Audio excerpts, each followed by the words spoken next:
Hi everyone, it's Ileana and I'm here to show you another card. I made this card for my friend Suzy. First I'm going to start with the tulip background that's available in the So Suzy store. I am going to stamp it on some Stamping Up cardstock in the color of Smoky Slate. And I'm just going to position my cardstock so that I know that the stamp will reach side to side.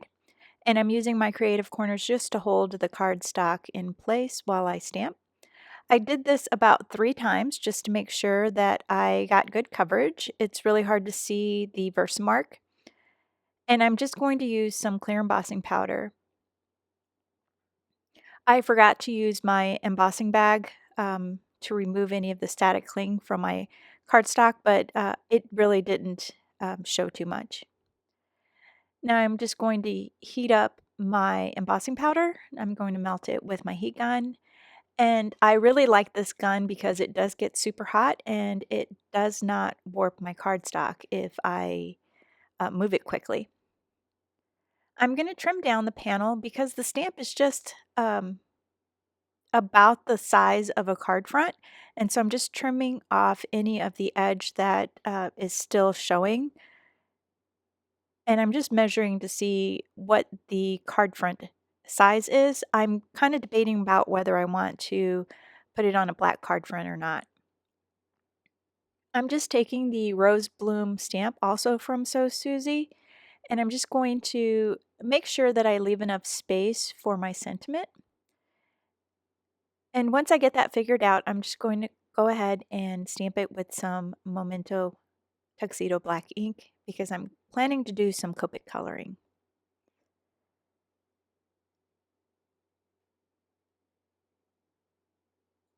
For the coloring, it's pretty easy because the artist that made the stamp pretty much did all the shading for me.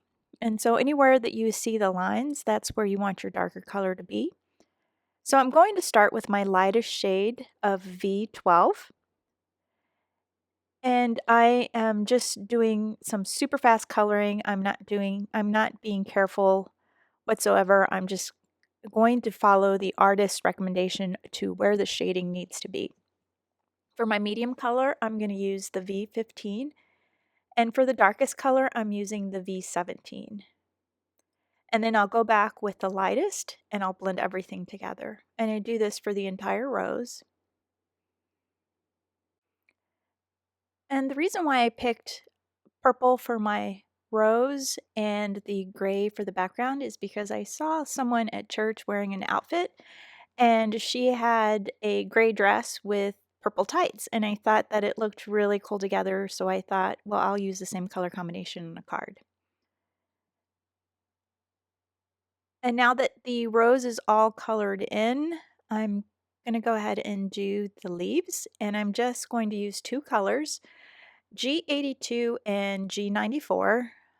I didn't show those long enough for you, so I'll just go ahead and tell you G82 and G94.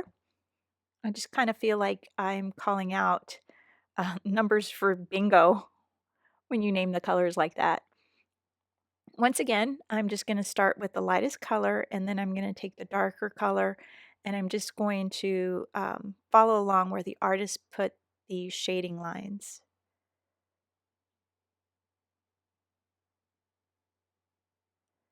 And once everything's all colored in, I'm going to go ahead and do my favorite technique, which is overstamping. I kind of feel like when you Copic color, you lose the boldness of the dark lines. And so by going back with some VersaFine Onyx Black ink, you kind of get that intensity and it just makes the flower look really dramatic.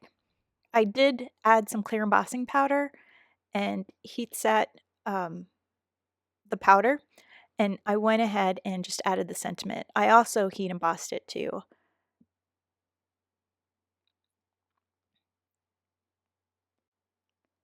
I want to cut out the sentiment, and so I'm just lining up my sentiment with my ruler, and I'm just going to trim, and I'm going to avoid the leaf on the bottom, and then I'm just going to fussy cut around the leaf.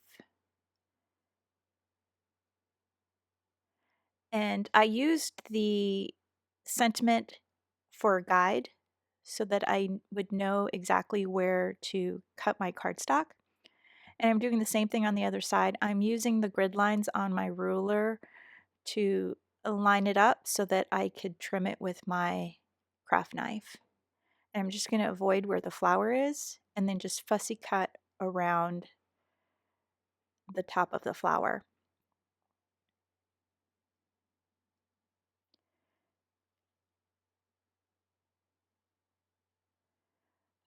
And this is where I kind of figure out where I made a mistake when I fussy cut the flower. I ended up cutting part of the background. So instead of having the line go straight across, I actually cut part of that. And so you can see the upper right corner is missing some of the white background. And so I kind of try to figure out, do I want to start over? But I thought, no, I don't really want to start over. So here you can kind of see it a little bit more on where it's missing that little piece right there by my finger. And instead of starting over, I decide to just take a small piece of white cardstock and just place it behind there. You really can't tell if you look. So I'm just going to add some ATG adhesive, and I'm just going to use the edge of the strip just to line things up, and it would help if I had it facing the right way. And now you can't even tell. And so I want to add some black across the white part. So I'm just measuring to see how thick the sentiment strip is. And I'm just going to trim just so that there's a little bit over that measurement.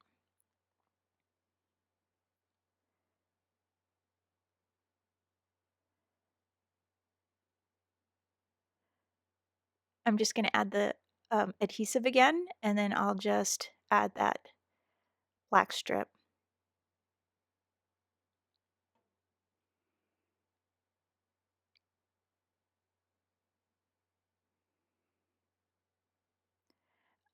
I wanted to add a little bit of dimension to my background, and so I'm just taking some Lawn Fawn Manatee ink, and I'm just using my ink blender to just add some color to the very edges. I wanted it to be very subtle.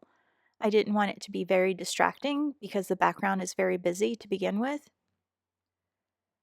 And now I'm just going to add the card front to my panel. I am going to trim any of the white that overhangs. And now I'm trying to figure out how much of the sentiment strip I need to trim. And I'm just going to cut off any excess with my scissors. And that pretty much finishes my card. I didn't want to add any kind of sequence or any kind of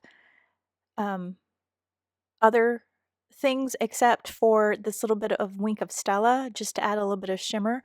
I just thought with the busyness of the background and the flower had a lot of lines in where the shading should be, I didn't want it to be too distracting. And so I just added the wink of Stella in the clear, and that's about it. Thanks so much for watching. Please give this video a thumbs up, and if you aren't already, be sure to hit the subscribe button. Have a great day. Bye.